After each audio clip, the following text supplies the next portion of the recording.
రోజుకి ఒకటి కన్నా ఎక్కువ గుడ్డు తింటే హార్ట్ అటాక్‌లు వస్తాయా? కొలెస్ట్రాల్ ఉన్నవాళ్ళు గుడ్లు ఎక్కువ తినొచ్చా? నా పేరు అనిల్ కుమార్. నేను మీ కిడ్నీ డాక్టర్‌ని.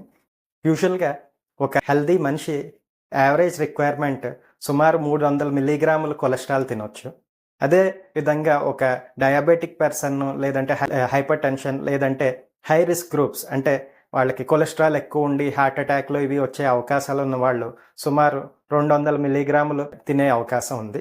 సో, ఎప్పుడైతే ఒక గుడ్డు తింటామో 186 మిల్లీగ్రామ్స్ ఆహ్, కొలెస్ట్రాల్ మన ఒంట్లో వచ్చి చేరుతూ ఉంటుంది. సో, హెల్తీ వాళ్ళు కానీ, డయాబెటిక్స్ కానీ, హైపర్‌టెన్సివ్స్ కానీ ఒక గుడ్డు ఒక రోజుకి తీసుకుంటే ఏ ప్రమాదం ఉండదు. రోజుకి 3, 4 అలాగే ఎక్కువ గుడ్లు తీసుకుంటే మాత్రం ఈ కొలెస్ట్రాల్ అంతా అక్యుములేట్ అయ్యి అది రక్తనాళాలని బ్లాక్ చేసి హార్ట్ అటాక్‌లకి వీటిలకి కారణం అవుతుంది. ఒకవేళ గుడ్డు నిజంగా ప్రోటీన్ సోర్స్ రకరకాల వైటమిన్స్ అవి ఉంటాయి కాబట్టి ఈ గుడ్డు కన్జ్యూమ్ చేయాల్సొస్తే తెల్ల భాగం ఒకటి తీసుకుని ఆ పచ్చ సొన భాగాన్ని డిస్కార్డ్ చేసేస్తే మనకి యూజువల్‌గా మిగతా వైటమిన్స్, ప్రోటీన్ తగిన పోషకాలు అందుతాయి.